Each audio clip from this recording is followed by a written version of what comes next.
Yeah, that was sweet. Yeah, even if it did get way less awesome by the end.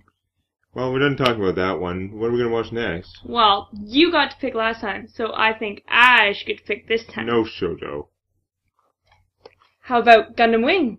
Gundam Wing?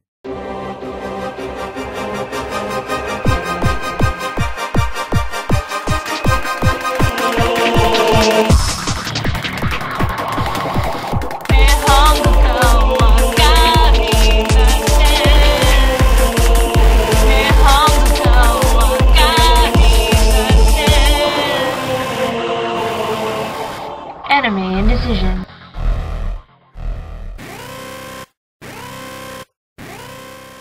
I said no shoujo. I know the main characters are pretty boys, but it's shonen. I guess if you want a giant robot anime, Gundam is the name brand. There are like a million versions though. Which one is Wing again? It starts as your classic evil empire versus rebels sci-fi story. But instead of, say, Firefly, where we can barely name any of the Alliance members, in Gundam Wing we get to see all the moves and infighting among the leaders of both sides, including full bad guy vision. Big Bad Earth is repressing the colonies, space stations that are kind of ghetto compared to the homeworld, both of whom fight using piloted giant robots called mobile suits. Earth has far more resources, but somehow the colonies have managed to make 5 prototype mobile suits that outclass platoons of the mass-produced models. These epic mobile suits are called Gundams, and they're piloted by the colony's 5 best 15-year-old boys. Hey, it's still anime. From these humble beginnings, we get to see these Gundams fight in an ever-changing campaign against the overwhelming numbers of the Earth forces in the war to end all wars. That sounds not at all revolutionary. What sets Wing apart from other Gundam shows? Simply put, in my opinion, Gundam Wing is probably the best jump-in spot for the Gundam series. I mean, the original series is long and very, very old. Even Gundam Wing is old, but the art style will be much easier for a modern audience to get into. What about G Gundam?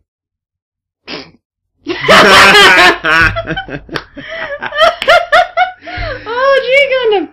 Oh, they should call it Gundam Parody or Gundam P. Shining Finger! Okay. But what about that newer one? Gundam 00? Huh? Oh yeah, Gundam Loveless. Loveless? The character designs were done by the manga artist of Loveless, meaning I can't look at the characters without thinking about magical word battles done by gay boys. I have no idea what you were talking about. Never mind. I actually liked the characters in 00, but the plot kept making me crazy. 00 is a rare show that I actually rage quit. Every single time it looked like something awesome was about to happen and flip the status quo, they would puss out. Every plot twist or problem was trivialized by finding a new Gundam, or a new technology, or that one time they found 3 new superhuman-level Gundam pilots with their very own Gundams that we'd never heard about before until they showed up. It should have been called Gundam Deus Ex. What about Gundam Seed? That was popular. It was popular, yeah, but I just never got into it. I watched a big chunk of it, and now all I can remember is the theme song. Da da da da da da da boobs da da da da da da da da da. Ah, I love any theme song by TM Revolution. What about the show part of the show? Well, I didn't find the characters compelling, and even worse, I found the plot to be weak. It was like they took all the politics out of war. 'Cause war has nothing to do with politics, right? Even I can't argue the politics are one of the best parts of Gundam Wing. Right.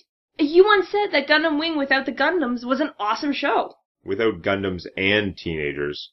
But there's a pretty good story in there, with competing political factions, the way they change and evolve, and the way they don't just research superior technology, but try to recover and reverse engineer enemy tech, all while people struggle for their ideals, faced by the realization that they may have to fight to get the peace they want. And then some robot stuff. Some robot stuff?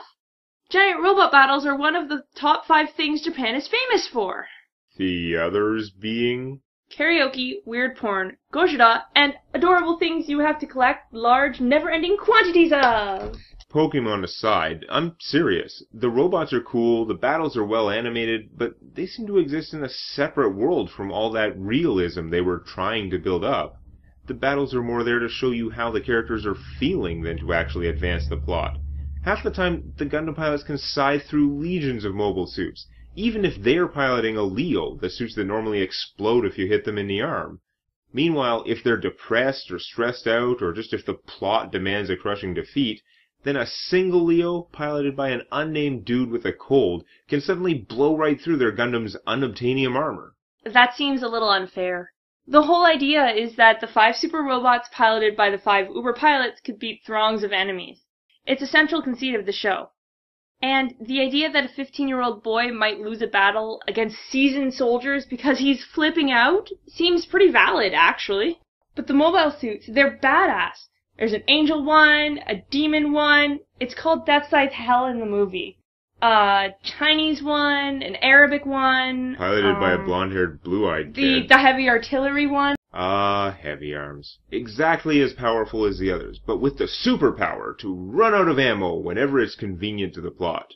Look, I'll agree they have cool robots, even some of the mass-produced suits. The problem is the teenagers. What? I love the characters. The hero's name is Hero. Yes, Hero. The taciturn man with tumultuous emotions boiling under the surface. Emotions he carefully conceals and almost feels shame over. Wu Fei, the obligatory dumb honor character. Katra, the gentle soul that literally goes insane and then somehow ends up becoming a great leader. Troa, the world's most boring circus clown. And Duo! Duo is the long-haired American. He's the bubbly, optimistic god of death. Seriously, self-proclaimed god of death with a Grim Reaper mobile suit. His weapon is rule of cooled into being a scythe, just 'cause it was more badass that way. You really have a thing going on there, don't you? The god of death is back from hell, was the boot-up sound on my computer back in the day. That's how much I love Duo and Death Scythe. But they're also one-dimensional. Most of them have no real character arc, and Relina... There is no Relina. The girl running around advocating peace no matter how dumb it is in context? There is no Relina. The main female character. There is no Relina. Look, the only female character worth talking about is Lady An. But if we limited ourselves to only shonen shows with strong female characters, it'd be a short list to choose from. Lady An, she did have the best scene. Kicking General Nosebridge out of a plane, and then shooting him on the way down. Besides, if you want deeper characters, you just need to read Episode 0. If it's not in a show, it doesn't count. Well, it should have been. Seriously, they can take Endless Waltz back. I don't need it. Give me an animated OVA of Episode 0 instead. It's a manga that details each of the pilots' backstories before they were chosen to pilot the Gundams by crazy scientists. It's a fantastic read, and would have been my favorite part of the show. Why does Duo dress like a priest? How did Troa meet Catherine? Why the heck is Katra a blonde Arab with his own personal army?